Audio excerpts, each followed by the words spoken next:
Let me do drums here as an example. And I'll do the same kind of technique. So drums, what's going to disappear first then? What do you think? From a drum kit. Cymbals, right? So our hi-hats and stuff. Okay, so let's listen. Here we go. This might be loud. Let's see how loud it is. Okay, they're not playing in the same band, I guess. So hold on. There we go. Okay. So cymbals, you think, right? So here we're going down one step. Here's without that.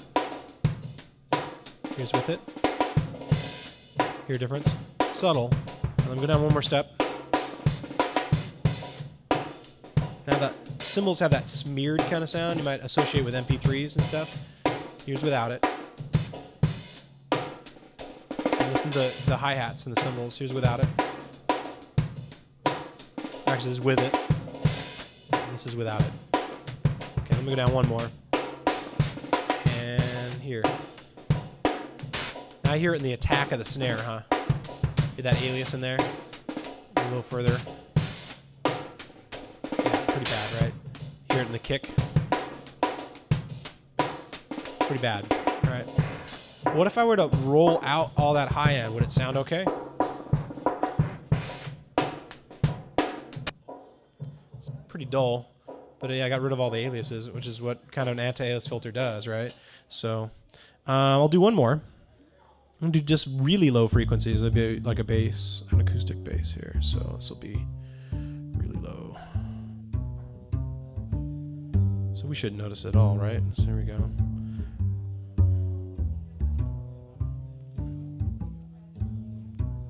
Here's that 22. This was immediately apparent with the tambourine, right? And even the cymbals, I was hearing it. Here's without it. Here's with it. Hear a difference? Just subtle, right? Okay, let me go down further. How about now? No? Okay, here's without it. Here's with it. I have the right one, right? Yep, it's the right one. Okay, here we go. One more. Now everybody's hearing that, right? Hear that wrong note?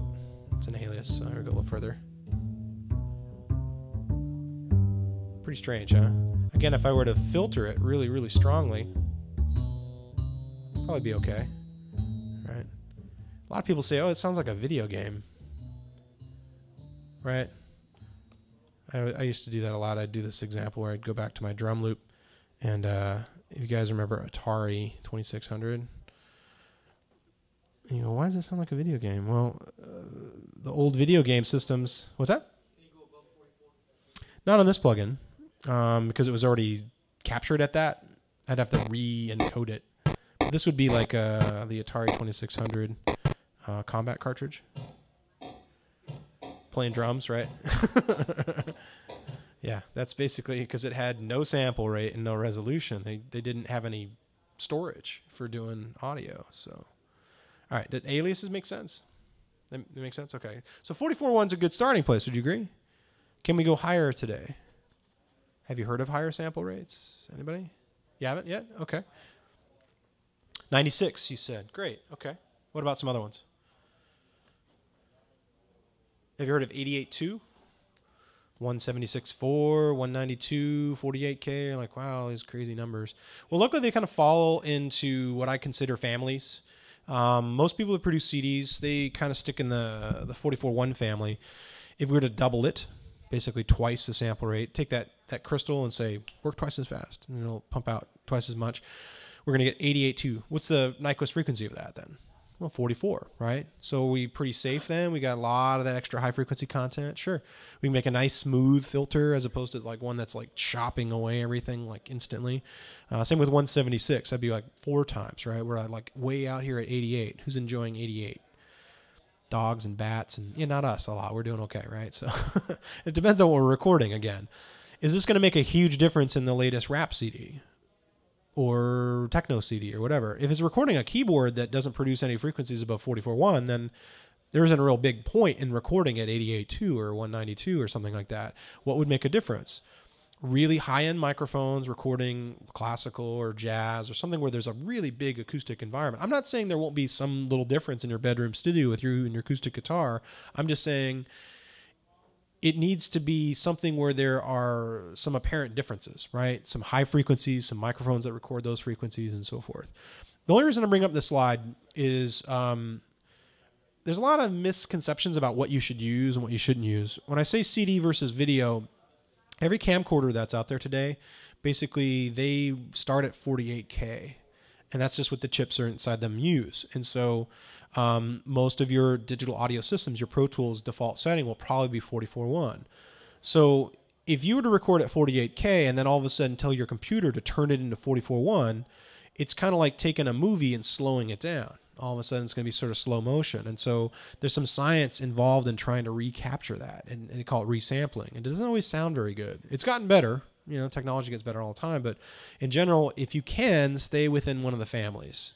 If you want to do high resolution, do 88.2. Don't do 96 and jump back to 44.1. Why? Because it's just a kind of a bad conversion process. If you can, like I said, stay within these families. You know, even if you want to go from all the way from the top down to the bottom, if you're staying within a computer system. If you're playing out, you got this great mixing system here and you're going out analog and redigitizing it somewhere else, then you don't have a sample rate once it turns into analog again. But this kind of thing of like going between one sample rate to another, I would really suggest you don't do it. If you want to do high resolution, then stay within one of the families because it's really easy to convert and you don't lose information. You can actually have problems with aliasing and other kinds of weird stuff. Like I said, it gets better all the time, but if you can, you know, stick with one or the other. And so the bass player in my band, he came along and said, "Oh, I really want to do digital recording." Went out and bought this thing called the FirePod. I was like, "Oh, that's awesome, man." So, what sample rate you using? "Oh, I'm doing everything at 96." I said, "Oh, why?" "It's the highest number." "Yeah, come on in." I said, "Well, why are you using the highest number? You looking to check out something?" "Yeah." "Okay." So his 96 kilohertz stuff, the reason he was doing that was just because he was told that that was the best. And I said to him, "Well, what are you recording?" "Oh, I'm recording bass at home." I said, "Okay. Well, what are you recording it with?" "Oh, I got a couple dynamic mics." "Okay. Is he really going to hear it?" In a lot of cases, not. And then what's worse is like, well, how are you going to deliver this? Are you delivering some high resolution DVD or some kind of special thing? "No, I'm going to put it on a CD."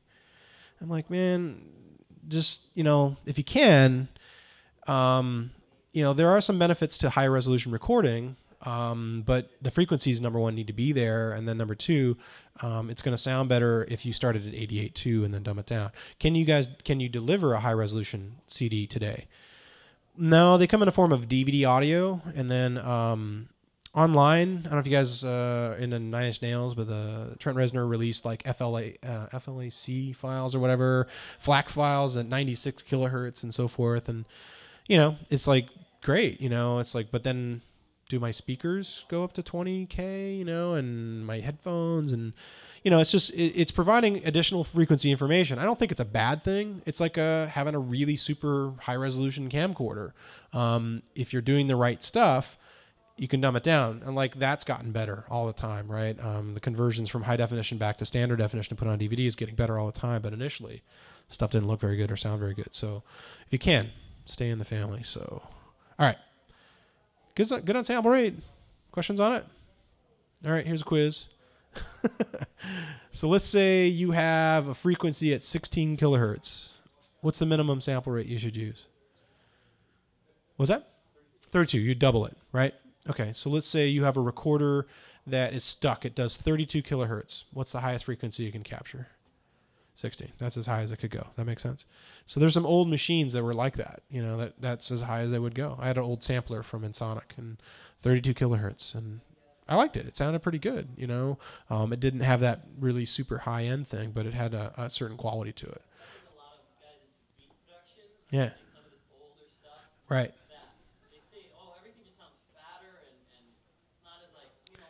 Yeah.